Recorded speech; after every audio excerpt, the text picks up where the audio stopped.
आज हम बात करेंगे Coulomb's law in vector form की। थोड़ा सी लेट हो गया ये वीडियो, फिर भी आप कंटिन्यू करने की कोशिश करेंगे, ठीक है। तो आज हम बात करेंगे Coulomb's law in vector form. Coulomb's law ने हमको क्या बताया था? कूलम्स लॉ ने बताया था फोर्स बिटवीन द चार्जेस, और उसका जो स्केलर फॉर्म था वो था 1/4 pi epsilon not Q1 Q2 by R square. यह है स्केलर फॉर्म, ठीक है। तो अगर स्केलर फॉर्म में आपको अगर न्यूमेरिकल सॉल्व करना है, अगर चार्ज की वैल्यू कूलम में है 2 कूलम, 5 कूलम, 10 कूलम, ठीक है। पोजीशन वेक्टर जो है उसका मैग्नीट्यूड गिवन है, magnitude of position vector given है, तो आप ये फॉर्मूला यूज कर सकते हैं। बट अगर वेक्टर फॉर्म में गिवन है, पोजीशन वेक्टर गिवन है लाइक I + 2j + 3k, तो आपको वेक्टर रिप्रेजेंटेशन इसका पता होना चाहिए फोर्स का, है ना। तो हम यही बात करने वाले हैं आज, कूलम्स लॉ इन वेक्टर, ठीक है। एफ वेक्टर क्या होगा ये फॉर्मूला हम डिराइव करेंगे। एफ वेक्टर क्या होगा, ठीक है। तो देखिए ये पॉइंट चार्ज है Q1, ठीक है। ये है पॉइंट चार्ज Q1। अब ये पॉइंट चार्ज Q1 है, तो इस पे कितनी फोर्स एक्ट हो रही है? तो भाई चार्ज फोर्स चार्ज पे लगाएगा। अभी यहां पर सिंगल चार्ज है, इसलिए इस पे नेट फोर्स 0 है, लेकिन ये अपनी एक फील्ड क्रिएट कर देगा, ठीक है। एक नया वर्ड मैं यूज कर रहा हूं जिसको हम नेक्स्ट लेक्चर में करेंगे, इलेक्ट्रिक फील्ड, ठीक है। अब फील्ड क्या है? जैसे आपका एरिया होता है, मोहल्ला होता है, जहां आपकी फोर्स काम करती है, ठीक है। तो ये चार्ज जब ऐसा बैठा है, तो ये चार्ज की एक फील्ड क्रिएट होती है। फील्ड क्रिएट होती है मतलब इसकी फोर्स एक्ट होगी इस स्पेस पे।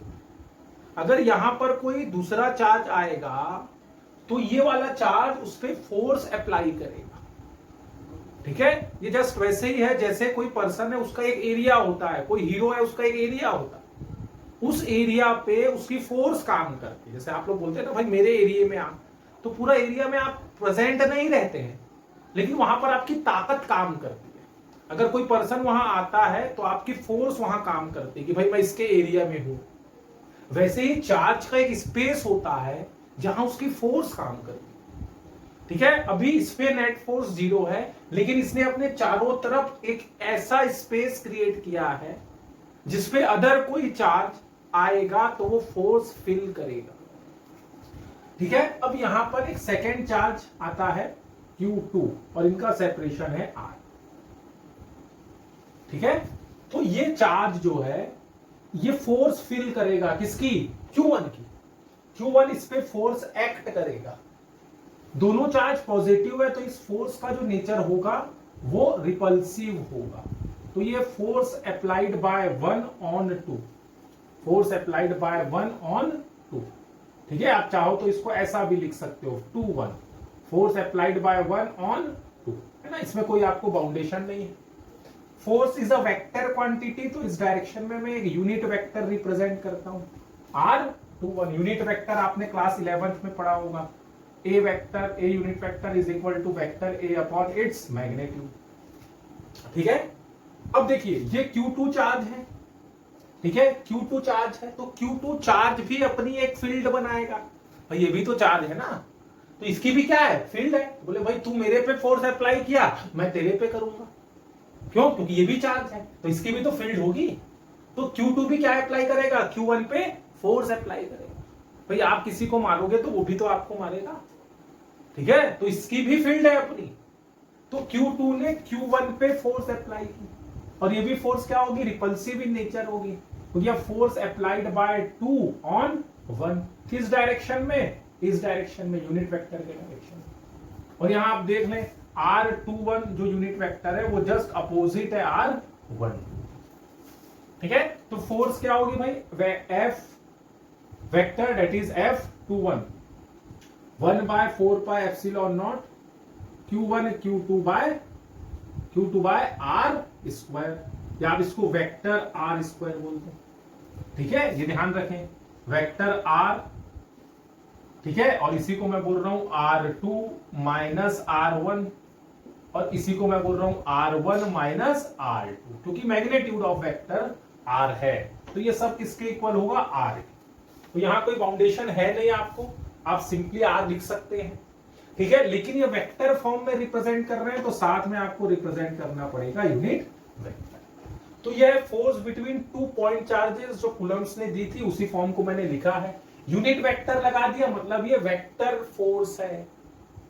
ठीक है, फोर्स को मैंने वेक्टोरियली रिप्रेजेंट किया है क्योंकि मैं साथ में यूनिट वेक्टर की बात कर रहा हूं, और यूनिट वेक्टर क्या बताता है, यूनिट वेक्टर डायरेक्शन को इंडिकेट करता है।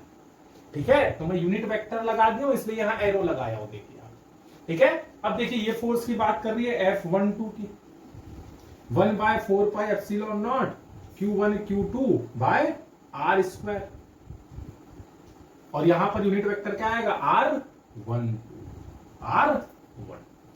Since R21 is equal to minus R12, तो इसको हम ऐसा लिख सकते हैं क्या भाई, 1/4 pi epsilon not Q1 Q2 by R square, magnitude of R square that is R square, R21 और यहां लगा दिया मैं माइनस।